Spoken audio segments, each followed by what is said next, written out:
Good morning students. Today's topic is VI characteristics of SCR. So VI means voltage and current characteristics of SCR. So first of all SCR characteristics ni find out cheyadaniki manam SCR ni forward bias and reverse bias lo connect cheyali. So meeku already forward bias and reverse bias ante oka idea undi kada. So first topic nunchi PN junction diode topic నుంచి కూడా మనం forward and reverse bias గురించి discuss చేస్తూ ఉన్నాం. So ఏ కాన్సెప్ట్కి మనం characteristics draw చేసేటప్పుడైనా ఫస్ట్ ఆఫ్ ఆల్ మనం ఫార్వర్డ్ బయాస్ని కనెక్ట్ చేసుకుంటున్నాం. సో ఫార్వర్డ్ బయాస్ని కనెక్ట్ చేసుకునేటప్పుడు ఎక్స్ యాక్సిస్ మీద వోల్టేజ్ తీసుకుంటాం అండ్ వై యాక్సిస్ పైన కరెంట్ తీసుకుంటాం. ఓకే, సో ఈ anode voltage and anode current అనేవి ఫార్వర్డ్ బయాస్ని రిప్రజెంట్ చేస్తాయి. So in the same way యానోడ్ వోల్టేజ్ని అండ్ యానోడ్ కరెంట్ని రివర్స్ బయాస్లో కూడా మనం కనెక్ట్ చేసుకోవాలి. ఓకేనా, so first of all forward bias చూద్దాం. సో ఫార్వర్డ్ బయాస్లో ఇక్కడ నేను పి అండ్ పిఎన్, సో నేను ఎస్సీఆర్ని డైరెక్ట్గా సింబల్ కాకుండా నేను ఇలా బ్లాక్ డయాగ్రామ్ టైప్లో తీసుకున్నాను. సో దీంట్లో ఫస్ట్ ఈ టెర్మినల్ అనేది యానోడ్ అవుతుంది, ఈ టెర్మినల్ అనేది క్యాథోడ్ అవుతుంది.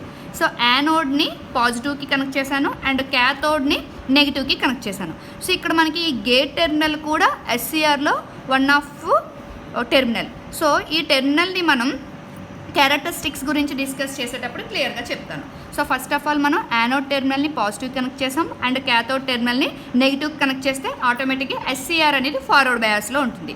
So in the same way anode టెర్మినల్ని నెగిటివ్కి అండ్ క్యాథోడ్ టెర్మినల్ని పాజిటివ్కి కనెక్ట్ చేస్తే ఆటోమేటిక్గా ఎస్సీఆర్ రివర్స్ బయాస్ అనేది ఫామ్ అవుతుంది.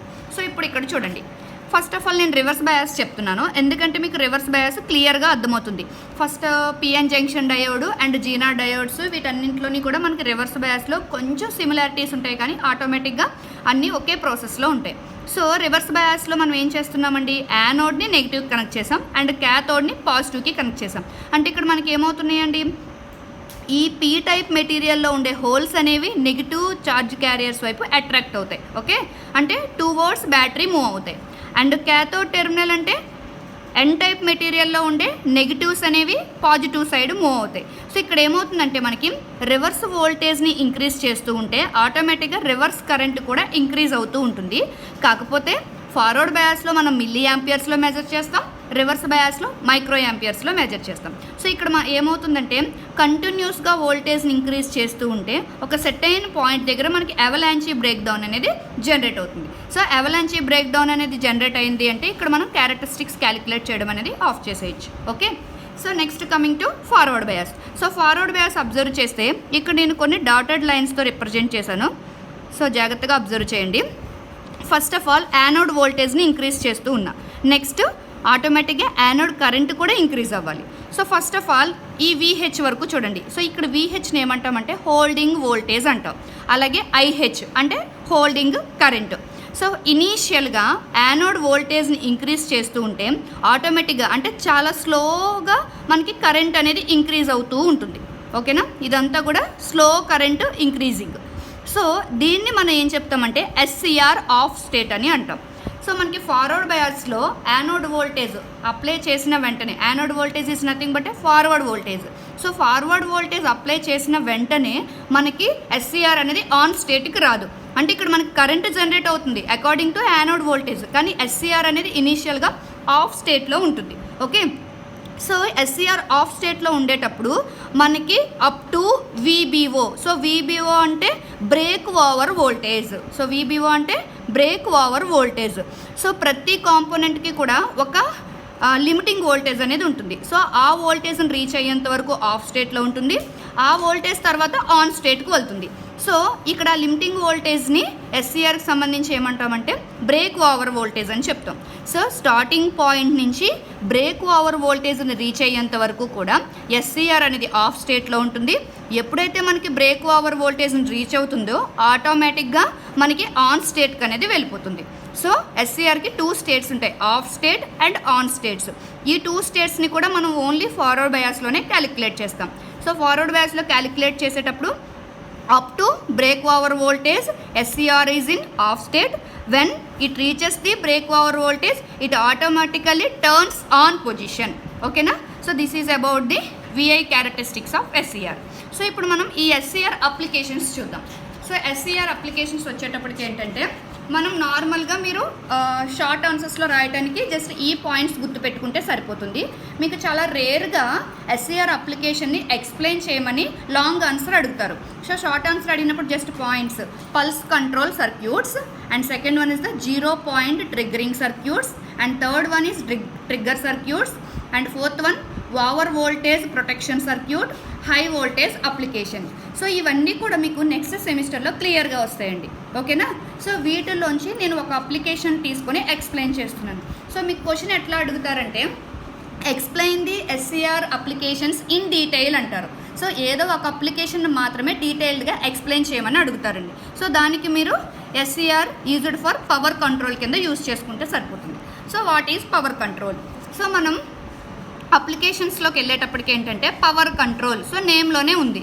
మనకి హై వోల్టేజెస్ నుంచి మనం ఎక్కడైతే అంటే ఒక ఎక్స్ అనే ఒక కాంపోనెంట్కి మనం ఎక్స్టర్నల్గా పవర్ అనేది అప్లై చేస్తున్నాం.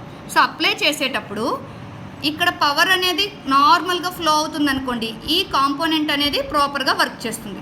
ఇఫ్ ఇన్ కేస్ ఇక పవర్లో ఫ్లక్చువేషన్స్ ఏమైనా ఉంటే మనకి ఇక్కడ కాంపోనెంట్ అనేది డ్యామేజ్ అవ్వకూడదు. అంటే ఇక్కడ జనరేట్ చేస్తున్న పవర్ని కంట్రోల్ చేస్తూ ఈ డివైస్కి ఫార్వర్డ్ చేయాలి.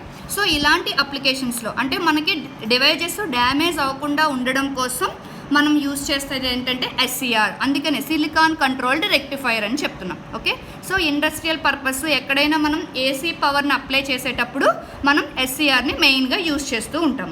సో ఏసీ పవర్ అప్లై చేస్తే ఏమవుతుందంటే దాన్ని డీసీ కింద కన్వర్ట్ చేసి ఎస్సీఆర్ అనేది ఫార్వర్డ్ చేస్తుంది. So this is the circuit diagram for SCR is used for power control. Okay, so దీంట్లో నేను 2 SCRస్ని యూజ్ చేశాను. Silicon control rectifier 1, silicon controlled rectifier 2.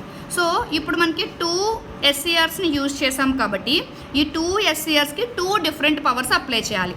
So transformer 1 SCRకి use చేస్తాము, SCR 1కి యూజ్ చేస్తాము. ట్రాన్స్ఫార్మర్ 2 అనేది SCR 2కి యూజ్ చేస్తాం.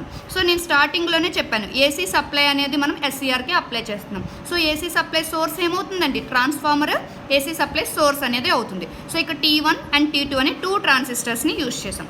Next coming to C1 and C2. So ఇప్పుడు ఇక్కడ 2 కెపాసిటర్స్ని కూడా యూజ్ చేసాం, C1 capacitor and C2 capacitor. So ఈ 2 కెపాసిటర్స్ మనకి పవర్ కంట్రోల్ రెక్టిఫైయర్ కింద ఎట్లా యూజ్ అవుతున్నాయో చూద్దాం. సో ఫస్ట్ ఆఫ్ ఆల్ మనం ఇక్కడ ఒక ఏసీ సప్లై కూడా ఇచ్చాం. ఓకేనా? సో ఈ సప్లై ఏసీ సప్లై అనగా ఏమవుతుందండి? ఆటోమేటిక్గా మనకి ఆల్టర్నేటింగ్ కరెంట్ అనేది ఉంటుంది. సో ఆల్టర్నేటింగ్ కరెంట్ ఉండేటప్పుడు ఫస్ట్ పల్స్ అనేది పాజిటివ్ని రిప్రజెంట్ చేస్తుంది, నెక్స్ట్ పల్స్ అనేది నెగిటివ్ని రిప్రజెంట్ చేస్తుంది. ఓకేనా? So first positive pulse, next negative pulse. So positive half cycle and negative half cycle. So ఇప్పుడు మనకి మెయిన్ కాన్సెప్ట్ ఆఫ్ ఎస్సీఆర్ ఏంటంటే AC to DC.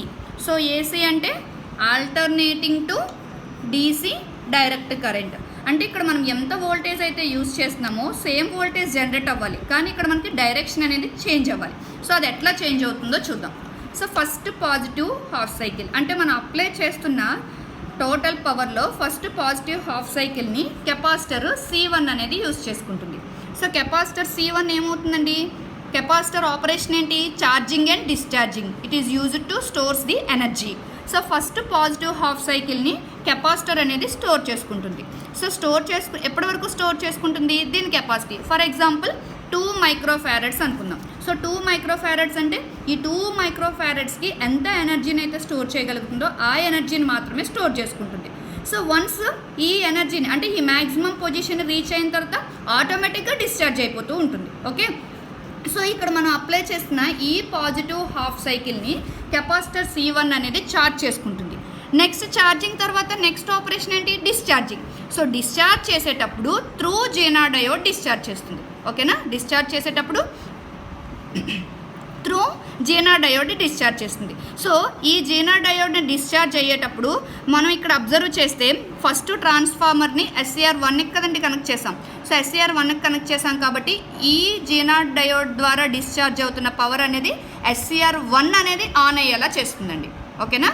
So capacitor C1 charge అవుతుంది first, next discharge అవుతుంది. So discharge అయ్యేటప్పుడు through జీనా diode discharge అవుతుంది కాబట్టి మనకి SCR1 అనేది ఆన్ అవుతుంది. అంటే ప్రతి పాజిటివ్ హాఫ్ సైకిల్ని కూడా SCR1 అనేది కంట్రోల్ చేస్తుంది. Okay, next coming to negative half cycle. So negative half సైకిల్కి అబ్జర్వ్ చేస్తే ఇక్కడ మీరు చూడండి, C1ని 1 డయోడ్కి కనెక్ట్ చేసాం అండ్ C2ని ఇంకొక డయోడ్కి కనెక్ట్ చేసాం.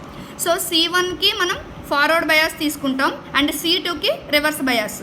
ఎందుకు రివర్స్ బయాస్ తీసుకుంటున్నామంటే పాజిటివ్ హాఫ్ సైకిల్ అనేది అంటే పాజిటివ్ ఉంటుంది. సో అందుకని నేను ఈ డయోడ్ని ఇట్లా కనెక్ట్ చేశాను. ఇది పాజిటివ్ అండ్ ఇది నెగిటివ్. నెక్స్ట్ వచ్చేటప్పటికి ఏంటంటే ఇది నెగిటివ్.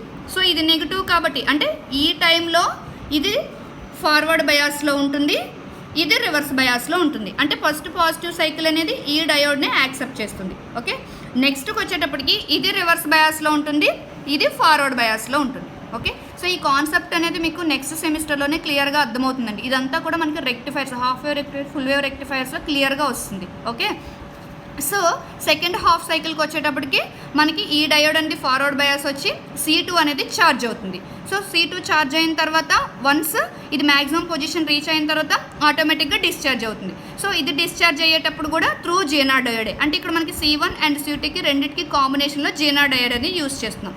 సో ఇక్కడ జీనా డయోడ్ డిశ్చార్జ్ చేసేటప్పుడు SCR2ని ఆన్ చేస్తుందండి. ఓకేనా, సో ఇక్కడ ఒకటి ఆన్ అవుతుందంటే ఇంకొకటి of.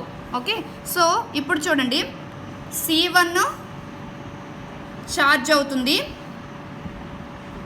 Through Jena diode Z. ఈ టైంలో SCR1 అనేది ఆన్. ఓకే, నెక్స్ట్ C2 అనేది ఛార్జ్ అవుతుంది, నెక్స్ట్ డిశ్చార్జ్ అయ్యేటప్పుడు త్రూ Z2. ఈ టైంలో SCR2 అనేది ఆన్. సో ఫస్ట్ కండిషన్లో SCR1 ఆన్ అంటే SCR2 of. Next second SCR2 on అయింది అంటే SCR1 అనేది ఆఫ్ అవుతుంది. ఓకే, రెండు కూడా సైమల్టేనియస్గా జరుగుతాయి. సో ఇట్లా సైమల్టేనియస్గా జరగడం వల్ల ఏమవుతుందంటే ఈ టోటల్ సర్క్యూట్ని ఏ డివైస్కి అయితే మనం కనెక్ట్ చేస్తున్నామో ఆ డివైస్ని పవర్ ఫ్లక్చువేషన్స్ నుంచి ఇది ప్రొటెక్ట్ చేస్తుంది. ఓకేనా, సో దీంట్లో ఉండే ఈ 2 SCRs on and of conditions వల్ల నెక్స్ట్ యూస్ చేస్తున్న డివైస్ అనేది పవర్ కంట్రోల్ నుంచి సేవ్ చేయబడుతుంది. ఓకేనండి, సో ఇది సింపుల్ అప్లికేషన్ అండి. మీరు డయాగ్రామ్ గుర్తుపెట్టుకొని నార్మల్గా ఈ C1 అండ్ C2 ఆపరేషన్స్ గురించి రాస్తే సరిపోతుంది. ఓకే, అది కూడా మీకు SCR అప్లికేషన్ అంటే డీటెయిల్డ్గా ఎక్స్ప్లెయిన్ చేయమంటేనే మీరు డయాగ్రామ్ వేసి డ్రా చేస్తారు. అదర్వైజ్ షార్ట్ ఆన్సర్స్లో ఇచ్చినప్పుడు సింపుల్గా మీరు అప్లికేషన్స్ మెన్షన్ చేస్తే సరిపోతుంది. ఓకేనండి, సో ఇది మీకు last topic of SCR. Next చాప్టర్లో మనకి ఫోటో ఎలక్ట్రిక్ డివైజెస్ అని చిన్న చిన్న కాన్సెప్ట్స్ ఒక 4 ఉన్నాయి, అవి చేస్తాను. ఓకే అండి.